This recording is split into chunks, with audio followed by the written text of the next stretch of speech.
पहले धनंजय सर, जो महाराष्ट्र में जो कुछ आप सीन देख रहे हैं सारा कुछ है, और फिर इसके आगे की जो रणनीति राजनीति, मैंने कहा नंबर गेम का खेल है कि अब तो नंबर गेम है, और आपको ये इनके इन प्रकार कि आपको एक सुनिश्चित कर लेना है वो जो आपका पीछे जो संविधान संशोधन जो बिल है, क्या कहिएगा पूरा देखने के बाद, और खासकर महाराष्ट्र में जो कुछ है। आप तो बाला साहब ठाकरे जी के साथ भी आपका एक वक्त कभी आपने उनके जो दौर में काम वहां सेवाएं दी हैं, सब किया है। आज है क्या स्थिति है, क्या है ये छोड़ दिया गया? जैसे आपने सुना, यहाँ तो वो कह रहे हैं कि हम ताकतवर हैं, हम हमारे लोग मजबूत हैं। यही चीज तो कल तक उद्धव ठाकरे भी कहते थे, या और ममता बनर्जी भी यही कहा करती। देखिए, ताकत आती कहां से? एक गधा जो है आपके चैनल पे है, राइट साइड, वो लिख रहा है कि डरपोक धनंजय बैठा रखा है जो अपनी लाइव में दर्शकों को ब्लॉक करता है, एजेंडाबाज। तो डर कहाँ से? ये जो है, ये कुकुरमुत्ता जो है, ऐसे लोग भर जाए, इनको सत्ता मिल जाए। इनके मौसा जी कितने डरपोक हैं, अभी राशिद भाई बता रहे थे ना, कि ट्रंप के सामने जो है दांत दिखाते रहते हैं, नहीं बोल पाते हैं कि 3 हमारे नाविकों को कैसे मार दिया। पूरा देश खड़ा है तुम्हारे साथ बे।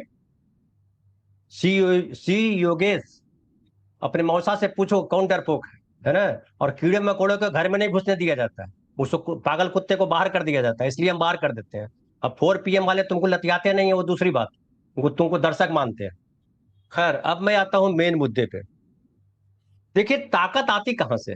ताकत आती है 2 जगह से। ताकत आती, एक ताकत गांधी के पास थी, जो उसके आत्मबल से आती है ताकत। और जॉर्ज पंचम के सामने जो है, वो उसी लिबास में गए जिस लिबास में वो रहते थे। उन्होंने ड्रेस नहीं बदली, और ये भी कह दिया कि तुम जो हो, तुम्हारे देह पे कपड़े इसलिए नहीं है कि हमारा कपड़ा तो तुमने पहन लिया। ये भी कह दिया। वो गांधी थे, वो ताकत थी, वो आत्मबल था, वो सत्य, अहिंसा, दूसरों के प्रति सम्मान। और एक जो है वो, ढेर सारे नाम है, मुसोलिनी से लेकर के हिंदुस्तान आ जाइए, जिनके पास सत्ता आती है तो बौखला जाते हैं। और बौखलाने के बाद क्या करते हैं? यही सब काम करते हैं। उसको तोड़ देंगे, उसको फोड़ देंगे, उसको लूट लेंगे, उसको कूट देंगे, यही इनका काम। और जब ये कौन लोग होते हैं? ये ताकतवर जब दिखते हैं इनको तो तलवे चाटते हैं, जब कमजोर होते हैं तो वो लकड़बग्गा बन जाते हैं। ये वो लोग। तो ये जो लोग हैं महाराष्ट्र में, देखिए, एक तो ये भी कहा जाए कि महाराष्ट्र में, मैंने पहले भी आपके चैनल पे बताया है कि जब बाला साहब हुआ करते थे तो किसी की हैसियत नहीं थी, किसी की हैसियत, ये लोग तो कहीं थे ही नहीं, गली में भी कहीं नहीं थे। और ये भी आपको पता हो कि एक बार मैंने सुनाया था शायद कि वाजपेयी जी यहाँ आए हुए थे, प्रधानमंत्री थे देश के। वहां बाला साहब पहले बोले, क्योंकि वाजपेयी जी प्रधानमंत्री हैं तो जो शिष्टाचार है उसके नाते उनको बाद में बोलना है। तो जैसे ही बाला साहब ने अपना भाषण खत्म किया, लोग जाने लगे, क्योंकि बाला साहब का भाषण आखिरी भाषण हो, क्योंकि सब सुनने के लिए आते हैं लोग। जी। तो फिर बाला साहब ने रोका कि अरे रुको, तुम हमारा भाषण सुनते हो, जानते हो, लेकिन हम वाजपेयी जी का भाषण सुनते हैं। और लोग रुके और वाजपेयी जी का भाषण हुआ। अब एक और घटनाक्रम मैं बता दूं कि जब नरेंद्र मोदी को हटाने के लिए वाजपेयी जी ने कह दिया था गुजरात दंगे के बाद कि राजधर्म हाँ निभाओ, जी। नहीं निभाए, बल्कि थेथराई की, उसको थेथराई बोलते हैं मेरे बिहार की भाषा में, कि राजधर्म ही तो निभा रहे हैं। लेकिन राजधर्म क्या है? वो संविधान का पालन राजधर्म है। किसी राजा का धर्म नहीं है, वो संविधान का पालन करना है। तो बाला साहब के पास गए अडवाणी जी, जो कि वाजपेयी जी उनको हटाना चाहते थे, और गए, और अडवाणी जी ने कहा कि आप ही की बात वाजपेयी साहब सुनेंगे, बाकी किसी की बात सुनेंगे नहीं, और नरेंद्र मोदी का रहना जरूरी है। और बाला साहब ने फिर कहा कि ये जो है कड़वा हिंदू है, इसको रहना चाहिए, और वो रहे। लेकिन वो नरेंद्र मोदी किसको बख्शा? अडवाणी जी को। जब अडवाणी जी को नहीं बख्शा, जिस अडवाणी जी के पीछे चल चल करके वो राष्ट्रीय नेता बने और प्रधानमंत्री बन गए फाइनली, उसी अडवाणी जी को लतिया करके, वो बाला साहब के बेटे को कैसे बख्श देंगे? और उनके साथ अमित शाह जी हैं, उनके साथ ऐसे ही लकड़बग्घे हैं, कीड़े मकोड़े बैठे हैं साथ में, जो हुआ हुआ करते हैं, जानते कुछ नहीं है। राम मंदिर में, अयोध्या के राम मंदिर में लूट मची है, इस पे इनका गुम हो जाता है सारा आवाज। नरेंद्र मोदी ने एक बार भी बोला, सुना आपने? कि राम मंदिर में देखो लूट हो गई। तो ये जो उद्धव ठाकरे की पार्टी को तोड़ने की बात है, पहले भी टूट चुकी है। आप जानते हैं कि सरकार गिरा दी जा चुकी है। अभी तो सांसद है, 9 सांसद 2024 में चुने गए थे, 9 में से कहा जा रहा है 5 सांसद ये गायब है, गायब हो जाएंगे। संजय राउत का आपने दिखाया ही। मैं कहता हूं जो गाली दे रहा हूं उसको गाली मत समझिए। संजय राउत ने कहा कि हटाना मत, ये नहीं कहा कि आवेश में निकल गया तो हमला, हटाना मत। और दूसरी गाली दी जो आपने कहा कि हम म्यूट नहीं कर पाए, चली गई। है ना। गाली बेसिकली क्या है? गाली फ्रस्ट्रेशन है। जब आपके मर्जी से कुछ ना हो, जब सब कुछ आपके खिलाफ हो। देखिए, कमजोर आदमी किसका सहारा लेता है? कमजोर आदमी हमेशा कानून का सहारा लेता है। कमजोर आदमी नैतिकता की बात करता है।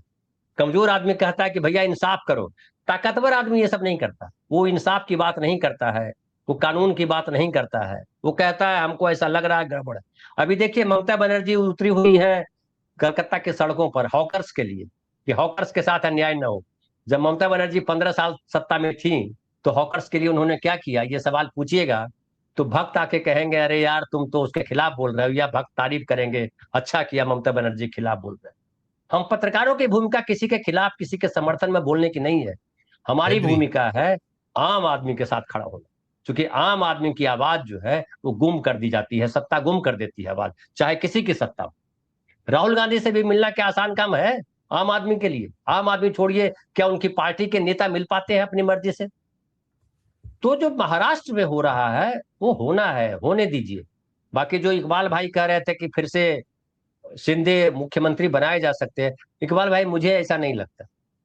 ये लोग मुख्यमंत्री किसी काले चोर को बना देंगे अपनी पार्टी के। लेकिन अगर अगर अगर फडणवीस को दिल्ली ले जाना, हालांकि दिल्ली नहीं ले जाएंगे, दिल्ली ले जाकर के अपना कॉम्पिटिटर नहीं खड़ा करेंगे अमित शाह जी। उनको अमित शाह जी को चाहिए कि वो अकेले रहे वहां, ताकि शायद प्रधानमंत्री बन जाए।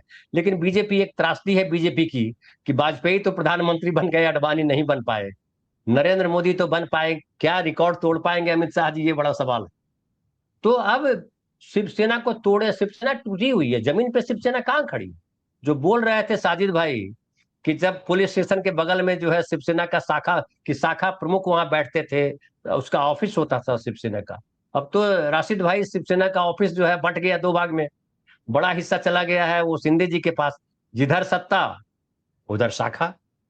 क्योंकि शाखा या ताकत से चलती थी, नहीं कांग्रेस का शासनकाल थोड़े है, ये बीजेपी का शासनकाल। या जो है ममता बनर्जी या जो कलकत्ता का जो हाल था, उस तरह का शासनकाल है। शासनकाल का मतलब होता है, सत्ता का मतलब होता है मैं जो चाहूं करूं, मैं चाहूं ये करूं, मैं चाहूं वो करूं। तो मोदी जी कहीं नैतिकता के धरातल पे हैं क्या? कब थे नैतिकता के धरातल पे मोदी जी? तब तक थे जब तक वो किसी पद पर नहीं आए थे, मुख्यमंत्री नहीं बने थे, तब तक बड़ी नैतिकता थी। मैंने पढ़ाई बढ़ाई नहीं की थी, कही है दोस्तों, आपको लगता होगा मैं बहुत पढ़ा लिखा हूं, नहीं पढ़ा लिखा हूं। सत्ता में आते ही देखिए वो डिग्री दिखा दी है कि हम तो एमए पास है। तो अब उनका कंपटीशन जो है नरेंद्र मोदी जी का, अकेले दौड़ रहे हैं और अकेले दौड़ करके वो फर्स्ट आना चाहते हैं। किसी को दौड़ने नहीं देना चाहते हैं कि कोई नहीं दौड़ेगा हमारे साथ, जो दौड़ेगा उसको लंगी मारो। लगा रखे हैं लोगों को लंगी मारने के लिए। वो सीडी है, ये क्या कहते हैं, ईडी है, सीबीआई है, बड़े बड़े सेठ जी हैं और तरीके हैं। क्योंकि दूसरी पार्टियों में जो लोग हैं डरते हैं ना वो, क्योंकि उन्होंने पैसा जमा किया है, धतकर्म किए हैं। तो धतकर्म करने वाला कैसे लड़ेगा? धतकर्म करने वाले लड़ नहीं सकता, उसको डर लगता है हमेशा, क्योंकि उसके पास आत्मबल नहीं है, वो गांधी नहीं है। राहुल गांधी पूरे इस लड़ाई में अकेला इसलिए खड़ा है पिछले 2014-13 से कि उसके भीतर आत्मबल है। उसको आप ईडी वाले बोले कि 1 साल के लिए राहुल जी यहीं रहिए, यहीं खाना पाना पिलाएंगे, तो राहुल गांधी रहने को तैयार हो जाएंगे। क्योंकि ईडी वालों के अधिकारी जो है, जो जांच कर रहे होंगे, जब उनकी जांच होगी तो वो जेल चले जाएंगे। ईडी वाले क्या आपको लगता है सब जो है दूध के धुले हुए हैं? ईडी में, सीबीआई में जो लोग हैं, जब उनका मंत्री दूध का धुला नहीं है तो अधिकारी कैसे दूध के धुले हो सकते हैं?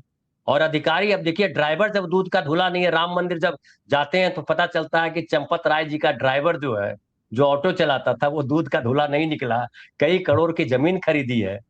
तो ड्राइवर जो है क्या क्या कर रहे हैं, चाय वाले क्या क्या कर रहे हैं, ऐसे ही कर रहे हैं। कहां से ये बिल्कुल। ताकत आती, कहां से ये भौतिक? क्या कहते हैं वो भागवत जी कहते हैं, सत्ता की पूजा। सत्ता मतलब क्या? सत्ता मतलब राजनीतिक सत्ता, मतलब शासन का पावर। सत्ता मतलब वो नहीं है कि कोई आत्मबल की सत्ता हो, नैतिकता की सत्ता हो, ये लूट की सत्ता।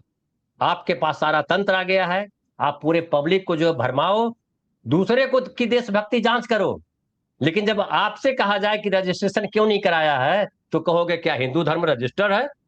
तुम हिंदू धर्म हो, तो फिर तो इस्लाम भी रजिस्टर नहीं है, तो उसको भी, उसकी संस्थाओं को भी वैसे रहने देना चाहिए। हम भी हैं, हमको क्यों कह रहे हो कि ये कार्ड बनाओ, वो कार्ड बनाओ, ये कार्ड बनाओ? क्यों बनाओ भाई? आपने आपने एक लाइन में कहा ना कि मेरी मर्जी, सत्ता मेरे हाथ में है, तो मैं हाँ, जो तो चाहे ये ये जो करूं। आपने हेडिंग दिया है ना संजीव भाई, लूट तंत्र के जरिए 400 पार का सबसे गंदा खेल। गंदा खेल में खेलने वाला गिरता है, गिरेंगे ये, 400 पार नहीं हो पाएगा। अभी तो 240 पर आ गए थे, आगे आने वाले समय में कहाँ जाएंगे हमको नहीं पता। देखिए आपको, हमको, राशिद भाई को, इकबाल भाई को, और जो बोलते हैं अलग अलग चैनलों पे, उनको भले लगे कि मोदी जी क्यों चले जाते हैं यार, क्या लेकर के आते हैं यार। देखिए फिर एक पुरस्कार लेके आ रहे हैं स्लोवाकिया से, फिर उनको श्रेष्ठ सम्मान मिला है। आप बताइए, देश में कोई व्यक्ति है जो इतना सम्मान लेके आया हो? आपका मान नहीं बढ़ रहा है इससे? 32-33 सम्मान ले आए हैं, दुनिया में शायद ही कोई इतना व्यक्ति होगा जिसको इतने देशों ने सम्मानित किया हो श्रेष्ठ सम्मान से, वो भी ऐसे ही कोई आए बाएं साए नहीं दे दिया हो। नेहरू जी उस को किसी ने उस दिया उस था उस उस सम्मान, याद उस उस करिए जरा, उस कोई उस बताइए। मुल्क उस मुल्क का सबसे अच्छा सम्मान, वो बार बार यही कहते हैं, सबसे बड़ा तो सम्मान, बिल्कुल। सम्मानित क्यों करते हैं? दो तरह के लोगों को सम्मानित करते हैं। नेहरू जी को किसी ने सम्मानित किया था? अब यहाँ जो है राजेंद्र प्रसाद जो राष्ट्रपति थे, उन्होंने भारत रत्न कहा नहीं आपको लेना ही पड़ेगा, और सब सारे में जो है शिष्टाचार है उसको ब्रेक करके, जो कायदा है उसको ब्रेक करके, मैं आप चाहता हूं कि आप मेरी बात रखिए और भारत रत्न लीजिए, क्योंकि आप रियल में भारत रत्न है। इसको क्या कहते हैं भाजपा के लोग, आरएसएस के लोग, गटर मीडिया वाले लोग? नेहरू ने खुद ले लिया। अरे तुम्हारे मौसा जी को भी बोलो खुद ले ले, दो चार अवार्ड बना ले अपने लिए। एक वीर लिख लिया, उस पे तो जवाब दिए पार नहीं लग रहा है।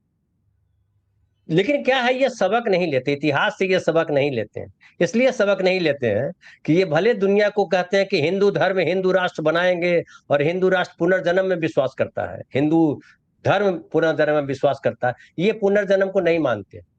ये मानते हैं जो है यही है, अभी है। वो है ना, वो जो शैलेंद्र जी की पंक्ति है कि तू जिंदा है तो जिंदगी की जीत में यकीन कर, अगर कहीं है स्वर्ग तो उतार ला जमीन पर। तो नरेंद्र मोदी हो या भागवत हो, दोनों इसमें बिलीव करते हैं, वो चंपत राय भी इसी में बिलीव करते हैं। जो है यही है, कोई भगवान नहीं है, कोई स्वर्ग नहीं है, कोई और दुनिया नहीं है, कोई पुनर्जन्म नहीं होने वाला है। वो जानते हैं कि यही जन्म है जो सब कुछ है, हम खाए पिएंगे ऐश करेंगे, वही हमारे साथ जाएगा। बाकी पब्लिक तो है ही इसीलिए। पब्लिक का जन्म क्यों हुआ है? पब्लिक का जन्म हुआ है कि आप जो है मंडराते रहिए मक्खी की तरह। और नीतीश जी का एक डायलॉग अगर याद दिलाऊं, उपेंद्र कुशवाहा ने कहा था कि नीतीश जी कहते थे कि आप खाना खाते रहिए एक हाथ से, दाएं हाथ से खाना खाइए, बाएं हाथ से मक्खी भगाते रहिए। तो नेता के लिए बड़ा बढ़िया लाइन है। मोदी जी पे और जो भाजपा के नेता हैं उन पे बड़ा फिट बनता है। कोई कुछ कहे कहने दो, हमारे पास गटर मीडिया है, वो सब धो देगा। हमारे पास इतिहास लेखक भी है। अभी देखिए भागवत जी कह के आए हैं कि इतिहास में जो लिखा गया है कि महाराणा प्रताप जो है वो हार गए थे, गलत लिखा गया है। महाराणा प्रताप की जयंती मनाई जाती है। क्या अकबर की किसी ने जयंती मनाई? तो जयंती जीते हुए व्यक्ति की मनाई जाती है, हारे हुए व्यक्ति की जयंती नहीं मनाई जाती। अब इस तर्क के बाद क्या तर्क बचता है? कौन सा इतिहास? अरे लिखिए ना भागवत जी, आप बैठ करके इतिहास लिखना शुरू कर दीजिए। अब तक तो 100 किताबें लिख चुके होते। पूरे आरएसएस के लोग अगर लिखने लगे हैं, पूरे भाजपा के, तो दुनिया में किताब रखने की जगह न बचे। सबके पास सब लिख दो, सब विद्वान हो, लिख दो किताब। खुद लिखना, खुद भी नहीं पढ़ना। नेहरू ने लिखा तो दुनिया पढ़ रही है, हिंदू मुसलमान क्रिश्चियन सब पढ़ रहे हैं। नेहरू के ढेर सारे किस्से, इनके किस्से क्या है? ही यही किस्से हैं। ही से कुछ नहीं होता है। फिर आप नहीं, अब अखबार में यहाँ मीडिया में छपता है कि और ट्रंप के सामने कहा कि 3 लोगों को मारा गया, वो अच्छा नहीं हुआ। यहाँ रूबियो आया था, रूबियो के सामने बोला तो रूबियो ने क्या कहा? तो देखिए, आप अखबार वाले आदमी भी हैं, हम लोग सब अखबार वाले हैं। 2 एडिशन छपता था, एक डाक एडिशन और एक सिटी एडिशन। डाक एडिशन पहले छप जाया करता है, वो गांव पहुंचा दिया जाता है। तो वैसे ही सरकार चल रही है। एक डाक एडिशन है जो भक्तों के लिए है, और एक सिटी एडिशन है जो हम लोग छापते हैं। बिल्कुल बिल्कुल, बहुत सही कहा, बहुत सही।